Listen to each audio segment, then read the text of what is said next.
नमस्कार my dear friends, मैं आपका दोस्त पीयूष रंजन। देखिए, होता क्या है कि युद्ध हो या कोई अन्य विषय हो, हमेशा इम्पॉर्टेंट होता है आपका समय।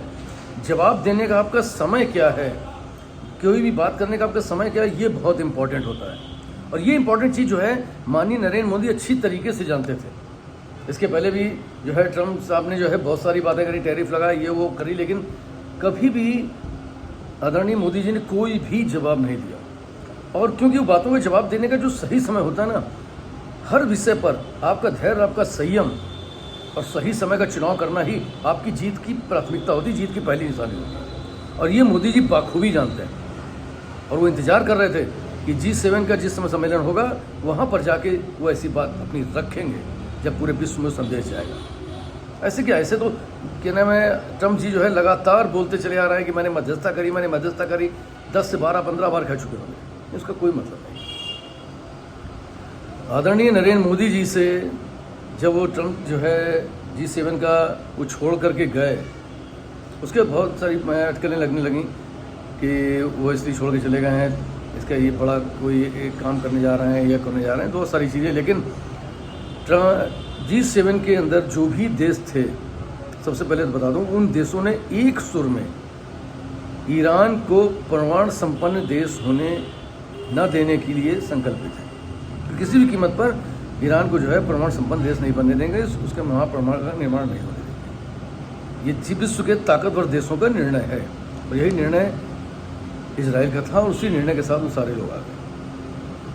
ट्रम्प जब इसको छोड़कर गए तो उसके बाद कई सारी अटकलियाँ हुई कि ट्रम्प कोई बड़ा कर सकते हैं और बड़ा कर भी सकते हैं। उन्होंने रक्षा सलाहकारों को अपने पास बुला भी लिया था। उसके बाद जो है फ़ोन पर लगभग 35 मिनट की वार्ता आदरणीय नरेंद्र मोदी जी के साथ ट्रम्प की होती है और उसमें मोदी जी स्पष्ट कर देते हैं साफ शब्दों में कि मेरी मध्यस्थता किसी ने नहीं करी और न ही भारत किसी की मध्यस्थता इन विषयों पर, अपने राष्ट्र की सुरक्षा के विषयों पर किसी की मध्यस्थता स्वीकार करता है। एकदम स्पष्ट शब्दों में सारी बातचीत हुई और ये जज्बा ये केवल भारत के प्रधानमंत्री के पास ही हो सकता है, नहीं तो ये जज्बा किसी और के पास कभी देखने को नहीं मिला। G7 में आपके प्रधानमंत्री को जिस तरीके से सम्मान के साथ वहाँ बुलाया गया, ये भी जो है अपने आप में आपके गौरव का विषय है, आपके प्रधानमंत्री के गौरव का विषय है। लेकिन कांग्रेस कभी नहीं मानेगी। कांग्रेस के ये सब चीज़ों में बिल्कुल नज़रअंदाज करती हुई देखती ही नहीं है। उसे ये सब चीज़ें नहीं दिखाई पड़ती हैं। उसे वो कोई चीज़ दिखाई नहीं पड़ती जो राष्ट्र हित में हो, भारत के गौरव के हित में हो, या जिससे माननीय नरेंद्र मोदी और भारतीय जनता पार्टी को फायदा मिल रहा हो। ये कोई भी चीज़ कभी स्वीकार नहीं करेगी, चाहे भले बातें करते करते उसको अपनी सेना पर ही क्यों ना प्रश्नवाचक चिन्ह लगाना पड़ जाए, लेकिन जो है वो कभी ऐसा कोई भी काम स्वीकार नहीं करेगी, ना मानेगी। लेकिन उसके बाद एक मात्र मुद्दा था कि ट्रम्प के आगे कैसे झुक गए, ट्रम्प के आगे कैसे झुक गए, अब क्या करेंगे। वो विषय भी पूरे विश्व के सामने ओपन हो चुका है, स्पष्ट हो चुका है। अब क्या, अब किस चीज़ को लेके चलने वाले हैं। देखिए, नैरेटिव पेश करना एक अलग बात है, लेकिन सत्य को हमेशा स्वीकारना चाहिए।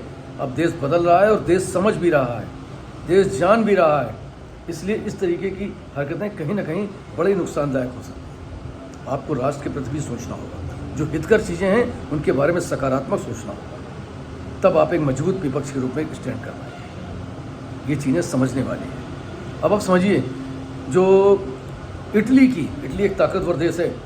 इटली की जो प्रधानमंत्री हैं जॉर्जिल मेलोनी, उन्होंने मोदी जी से संपर्क किया। उन्होंने कहा कि मैं आपकी बहुत बड़ी प्रशंसक हूं और मैं भी आपके जैसा बनना चाहती हूँ। बताइए कितनी बड़ा गौरव और कितने बड़े सम्मान का विषय है। मित्रों, आज हमारा देश एक शक्तिशाली देश के रूप में विश्व के अंदर उभर कर आया है और ऑपरेशन सिंदूर के बाद से उसकी जो सैन्य शक्ति थी, उसके जो एयर डिफेंस सिस्टम थे, उसके जो मिसाइल थे, वो आज जो है अपने आप में एक बड़ी ताकत बन के निकल गया है। हमारे देश ने पूरे विश्व को चेता भी दिया है, पूरे देश विश्व को दिखा भी दिया है कि भारत जो है आज हर तरीके से शक्तिशाली और शक्तिवान देश है। हर वो शक्ति मौजूद है जो भारत जिससे अपनी रक्षा, अपनी सुरक्षा कर सकता है। और ये हम सभी के लिए बड़ा गौरव का विषय है। हमारे देशवासियों के लिए गौरव का विषय है कि उनकी सुरक्षा में किंचित मात्र भी चूक नहीं होने वाली है। आदरणीय मोदी जी ने यह भी कहा कि सीज फायर जो है हुआ है, अभी ये युद्ध विराम नहीं हुआ है, मेरा युद्ध अनवरत रहेगा। जब तक आतंकवाद समाप्त नहीं हो जाएगा, आतंकवाद को खत्म नहीं कर लेंगे, तब तक ये युद्ध अनवरत रहेगा। ये युद्ध आतंकवाद और मानव के विरुद्ध जो भी शक्तियां हैं, मानवता के विरुद्ध जो भी शक्तियां हैं, उनकी खिलाफ निरंतर जारी रहेगा। भारत उसमें एक प्रमुख भूमिका निभाएगा। देशवासियों को भी अपने प्रधानमंत्री के प्रति अपना समर्पण भाव और प्रमुख भूमिका निभानी चाहिए कि आज उनके नेतृत्व में हम सभी अपने आप को सुरक्षित महसूस करें। जय हिंद, जय भारत।